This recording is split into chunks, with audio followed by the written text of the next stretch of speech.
बड़ी खबर के साथ शुरुआत करेंगे इस बुलेटिन की। पंजाब में जो आतंकवादी इस वक्त थाने के अंदर मौजूद हैं, उन आतंकियों के पास ट्रांसमिशन सिस्टम होने का शक जताया जा रहा है। आशंका इस बात की है कि आतंकवादी ट्रांसमिशन सिस्टम से अपने आकाओं से बात कर सकते हैं। माना यह जा रहा है कि जो आतंकवादी यहां पर हैं, आईएसआई भी लगातार उनके संपर्क में है।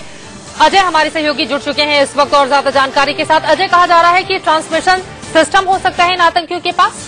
जी जितना मैं आपको बताना चाहता हूँ, जो अभी आरंभिक जो जानकारी जो मिल पा रही है वो जो है कि किसी तरह का कोई ट्रांसमिशन सिस्टम जो है आतंकियों के पास होने की खबर है, जो कि सूत्रों के हवाले से आ रही है। और उसको ट्रैक करने की कोशिश जो है वो हमारी एजेंसीज कर रही है कि किसी तरह से उसको ट्रैक किया जाए और किसके संपर्क में है, इस बात से पता लगाया जाए कि ये आगे इनका मिशन जो है वो क्या है और क्या मंसूबे थे इनके, ये सभी ट्रैक करने की कोशिश की जा रही है। और शक जताया जा रहा है कि किसी न किसी तरह का ट्रांसमिशन सिस्टम जो है आतंकी के पास मौजूद है और जिसके जरिए जो है अपने आकाओं के साथ जो तालमेल में बने हुए हैं लगातार, और फायर जो है जिस तरह दोनों तरफ से जो है लगातार जारी है और हैवी फायरिंग हो रही है दोनों तरफ से। एक अपडेट और मैं कर देना चाहता हूँ कि आतंकियों की संख्या 4 से ज्यादा हो सकती है।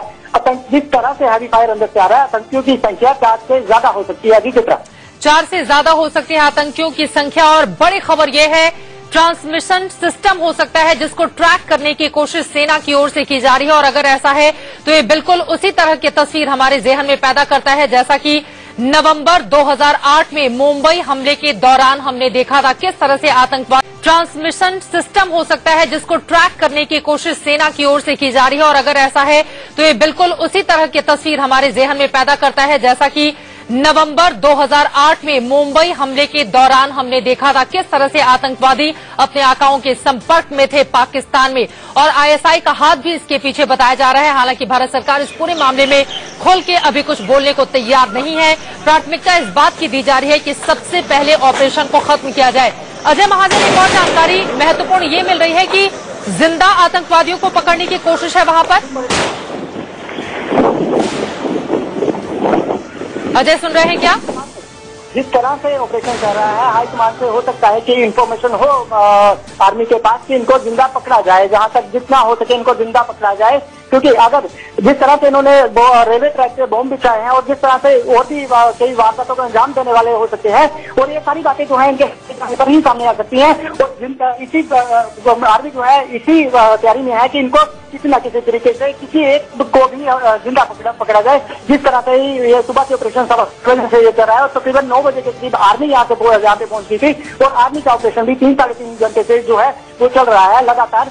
और जिंदा पकड़ने की फिराक में जो है हमारी सिक्योरिटी एजेंसीज हो सकती हैं और इनके असला बारूद खत्म होने का इंतजार जो है वो सिक्योरिटी एजेंसीज कर रही है, हमारी आर्मी कर रही है। किसी तरह अगर ये जिंदा पकड़े जाते हैं तो जाहिर तौर पर कम से कम ये बात साफ हो जाएगी कि इन आतंकवादियों के पीछे आखिर किसका हाथ था। लेकिन ये बात पूरी तरह से तय मानी जा रही है। सूत्र ये जानकारी दे रहे हैं लश्कर-ए-तैयबा की ओर से ये आतंकवादी हमला करवाया गया है। आईएसआई का पूरा सपोर्ट है इस हमले के पीछे। हालांकि भारत सरकार ने अभी इस पूरे मामले में कोई भी आधिकारिक बयान नहीं दिया है। आकाओं से निर्देश मिलने की आशंका जताई जा रही है। ट्रांसमिशन सिस्टम हो सकता है। और ये 6 तस्वीरें आपकी टीवी स्क्रीन पर हैं। पंजाब में आज सुबह आतंकवादी हमला हुआ और अब सुबह से लेकर अब तक मुठभेड़ थाने के अंदर लगातार जारी है। बाहर सेना और पुलिस के अधिकारी हैं, थाने के भीतर आतंकवादी हैं जो लगातार अंदर से फायरिंग कर रहे हैं। सबसे ज्यादा दुखद इस पूरे के पूरे ऑपरेशन का दुखद पहलू यह है कि इस आतंकी हमले में अब तक 12 लोग मारे जा चुके हैं, जिनमें से 7 पुलिसकर्मी बताए जा रहे हैं। ट्रैक पर बॉम्ब मिला, 5 बॉम्ब जिनको डिफ्यूज करने की कोशिश सुबह ही शुरू की गई। आईएसआई की साजिश हो सकती है, सूत्र ये जानकारी दे रहे हैं। और इसी आतंकी हमले को देखते हुए देश भर में अलर्ट जारी कर दिया गया है। चूंकि 15 अगस्त में बस कुछ ही दिन बाकी है, उसे देखते हुए कहीं दूसरी जगह भी इसी तरह के हमले ना हो, उसको देखते हुए हर जगह चेकिंग अभियान तेज कर दिया गया है। और सुरक्षा बलों को एक कामयाबी मिली है, एक आतंकवादी को ढेर किया गया है। अजय जांडियाल हमारे सहयोगी ग्राउंड जीरो पर लगातार मौजूद हैं, मुस्तैद हैं और वहां से बड़ी ही जिम्मेदारी से वो रिपोर्टिंग कर एक एक जानकारी हमारे दर्शकों तक पहुंचा रहे हैं। कुछ देर पहले वहां पर जिस तरह से